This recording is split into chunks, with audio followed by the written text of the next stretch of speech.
My name is Kate MacKinnon, and I want to welcome you to Kate's Kitchen Party. We're going to try something a little bit new here on YourTV, and we're at Sweet Ophelia's, which is a beautiful little cafe down on King Street East. Delicious coffee and delicious food. So I'm just going to meet some people from the community, going to find out who they are and what they're up to. And today I'm very excited to invite a friend of mine, Jennipher Carter from the Aquatarium. So first off, I just want to give you a chance to introduce yourself to the people of Brockville. Sure. Yeah. My name is Jennipher Carter. I'm the Director of Operations for the Aquatarium, and I've been with the company for over 10 years now. That's awesome. Are you from Brockville originally? Originally, no, I'm not from Brockville, but I moved here about 7 years ago now, and I've made Brockville my home. And you love it? I love it. Absolutely love it. The community is great. I have a 9-year-old son who goes to school here. He has so many great friends. We really do have a great community. Yeah. So I'm going to cover, we got the who you are. We got the what you do. I want to give you a chance to maybe talk a little bit about your time at the Aquatarium and what that's been like and kind of why you do it. Like, what is the Aquatarium? Let's start there. What's the Aquatarium? Well, the Aquatarium is an interactive science center. We are an educational facility, and we are geared towards kids ages 5 to about 12. So there's the... I know a lot of adults that really love the Aquatarium too. Like when I go with my kids, it's honestly just as much fun for my husband and I. Well, that was the original goal, is to be something to everybody, but we know that we're not. But we do try to give some fun stuff for everybody to do. It's very interactive and very educational on all fronts. But really our demographic are kids. We love the kids. So I guess my the thing I'd really love to talk about a little bit more, and there's a lot of I guess misinformation about what the Aquatarium is and what you guys do. And I'm like an Aquatarium super fan, and I'm not ashamed to say it because you guys have been amazing with my kids. You've been very inclusive and accommodating, and you've just been really, and like my kids have really come out of their shell at the Aquatarium. I'm pretty sure my 7-year-old thinks he like works there. He actually gives tours to people, unsolicited tours. He's like an unofficial ambassador for you guys. Love it. But I wanted to give you an opportunity to kind of talk about like your nonprofit status and kind of what your goals are, and just things that you wish the community, the people watching, what do you want them to know about you guys? Oh, Kate, that's a big question. Yeah, that's a big question. Where do I even start? I guess the first thing is I think most people don't realize we are a charity. Yeah. Nonprofit has been thrown in there as well, but we are actually a charity. So most charities don't run operationally. We don't bring in all of the money to cover all of our operations. Most of the time it's covered by grants or municipal funding, federal funding, provincial funding, whatever we can. And that is a lot of work. And it is a lot of work. Grant applications and knowing how to navigate all of that is like an incredible amount of work that you guys do. It is, and it's highly specialized. Like not everybody can do it, and it's challenging, and it's very competitive. So we might put in an application 20 times and might get one, if we're lucky. So yeah, it is a lot of work. It is definitely well worth it. Love the Aquatarium, and I love what we are doing and where we are going. Yeah. But yeah, there are some misconceptions. We are a charity, but we also tend to think of ourselves as we do want to make money. We want to be able to sustain ourselves and be good to the community. And sometimes that takes a little bit of help. Yeah. Yeah. So why don't we talk a little bit more about that? I know the budget came out, well, every year when the budget comes out from the city, there's always a lot of, I dare to say, negative feedback or criticism, especially online. You see it on Facebook, on the What's Happening in Brockville page and all that kind of stuff. The community kind of comes out and you start to see kind of that negativity. I was reading it the other day, and it's got to be hard for you guys. It's got to be hard for your staff, right? To read that from their own community. It really is, because our staff, they're all part of the community. They live here. They were born here, most of them, raised here. They are definitely part of the community. They love what they do. They love their community. But it is hard because they have nothing to do with the reasons why people are angry. And they don't completely understand where that's coming from. And it can be hurtful for them.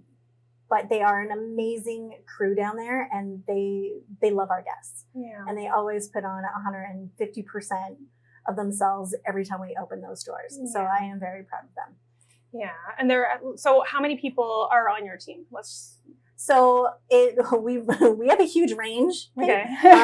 So right now in our off season, we have about 25 staff that are in on a continuous basis. So our full timers or our part timers who are there most of the time. But in our on season, which is usually July and August, we grow to about 70 people. That's for the summer camps and the summer camps, even just being open 7 days a week. Like, we have a lot of activities going on, a lot of experiences that are going on. There's just a lot of stuff, and it's really fun, and we need the staff to do that. So we're able to grow that much. Yeah.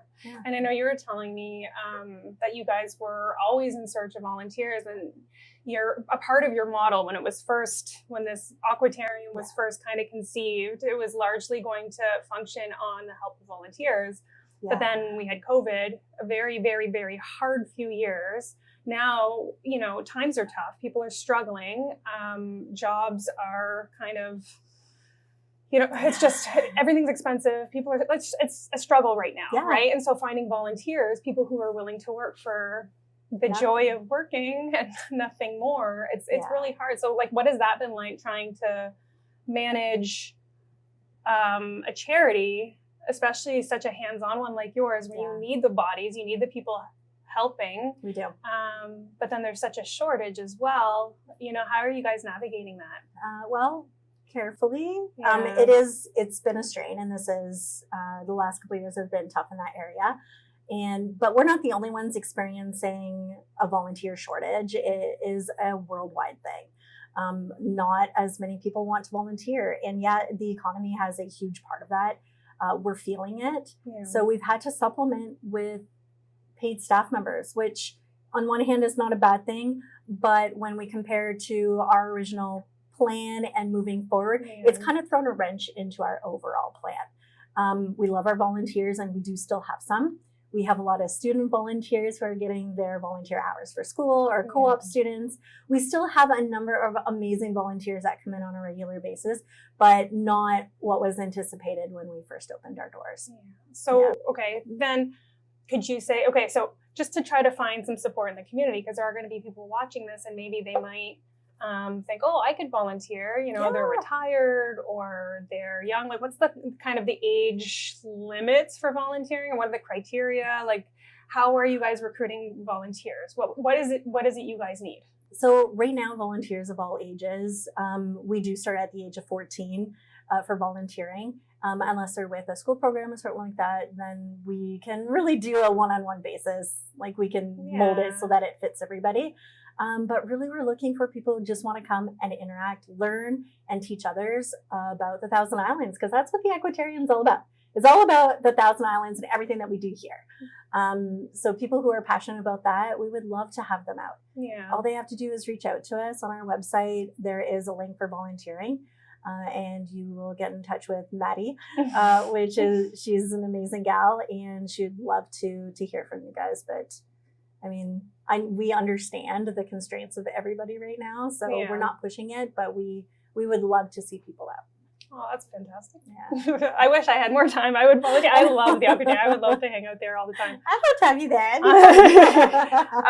So do you want to talk a little bit about, I know you guys do the mermaid thing every year. My kids love the mermaids. And last year, we noticed it was a lot bigger than the year before. It's growing every year. So, and then you had the Lego thing. And I know you're trying new things. We are. What can what do you guys want to do in the future? What are your goals for the Aquatarium, really? So we're definitely doing mermaids again. Mm-hmm. That's already been in the works for months now. I've been spending some time doing that, chatting with the mermaids and figuring out our contract and that kind of stuff. How do you talk to mermaids? Very carefully. I mean, sending messages down by bottle is really challenging, but we make it work. You know what? So when I was in the Navy, we had this thing. It was an ancient piece of technology called the underwater telephone, and it literally was just a telephone. We used to listen to the dolphins on it. Oh, When yeah. we were at sea, you could hear the dolphins in the water. So maybe you could like go to the naval docks and be like, "Do you have an old underwater telephone we can borrow? Might make talking to the mermaids a little bit easier." Maybe you could hook me up. Yeah, So- I'll try. I'll see what I can do. I'll pull some Excellent. strings. That's great. So yeah, sorry, I digress. What are you looking forward to with the mermaids next year? What are you looking forward to in terms of like projects that are going to maybe bring in some more streams of income from like tourists, or like what is your mission? What is your goal? What would you love to see happen? Oh gosh, mermaids were kind of were such a success, but we are changing it up because we do want it to be different for everybody coming back year over year. Yeah. Because we know that it's been pretty popular, so we want to keep it going that way. But we don't want it to get stale and boring either. So we've got some new things coming out this year that I hope. I don't want to like spoil the fun too much. But the mermen are coming back because I but- know a lot of my son adored the fact that there were mermen also. Yes, Big deal. We will have at Yeah. least one merman. Yeah, I know they did such a fantastic job. Yeah. I loved it. I know that the kids loved it, and yes, some of the parents, moms loved it too. It was great. The moms loved it too. They did, yeah. Of course they did. Yeah. It's fantastic. A little something for everyone. Aiming to please, eh? Right? Yeah, we try. No, that's very cool. I'm really looking forward to seeing more mermaids. Is there Yeah. anything else that you guys are, exploring or looking into, or Yeah, like we're outside of mermaids, you mean? yeah, Yeah, like we're always looking for new things. Right now, we are working on another big project for the eclipse. Cool. The I was like, solar what's eclipse that? What's an eclipse? Yeah, like the solar eclipse. We're going to be in the zone of totality Yeah. here in Brockville, which is super exciting. Yeah. So we actually have quite a number of partners. RCAF is one of them. Very cool. Yeah, and we're partnering with Upper Canada School Board and the City of Brockville, and it seems to be growing and expanding right now. Yeah.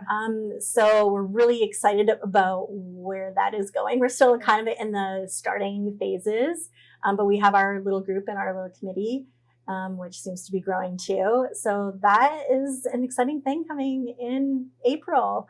Oh, that's really cool. It's Yeah. a very like positive, encouraging things for you and your staff to look forward to. Yeah. And we'll talk about this after the break, but I just want to talk a little bit about what the Aquatarium is actually doing for the community as well, because I don't think people fully understand the benefits that you guys bring, not just to like the local kids, but in terms of like drawing in money from outside as well, and people, and kind of putting Brockville on the map a little bit. I'm from Sudbury. We had the Sudbury Science Center, and it was always a huge draw for people, school trips and all that kind of stuff. It brought a lot of money to the city, and you guys are, a little bit smaller than the Sudbury Science Center, but Yes, still a phenomenal resource, right? And and so I would like to talk maybe a little bit more about that after the break. Sure. And I know we have a couple minutes left before we break, so I kind of wanted to ask you, like, Aquatarium aside, what is so you have a son? Yes. What are some of the things that your son likes to do in Brockville? Oh my goodness. That's not the Aquatarium. That's not the Aquatarium, yeah. Because he definitely loves the Aquatarium. But Yeah. there are some other things. He loves curling. Mm. There's an amazing curling program at the country club. And Little Rocks, Rocks. yeah. Love it. And he absolutely adores it. His dad coaches, so I'm sure that's a big part of it, but he really does enjoy it. He spends a lot of time there. Very cool. That's winter. Summer, he loves baseball. Okay. Brockville Little League. We're going to take a quick break. We'll get back to it. Baseball, Okay. Little Rocks. Okay, we'll be right back.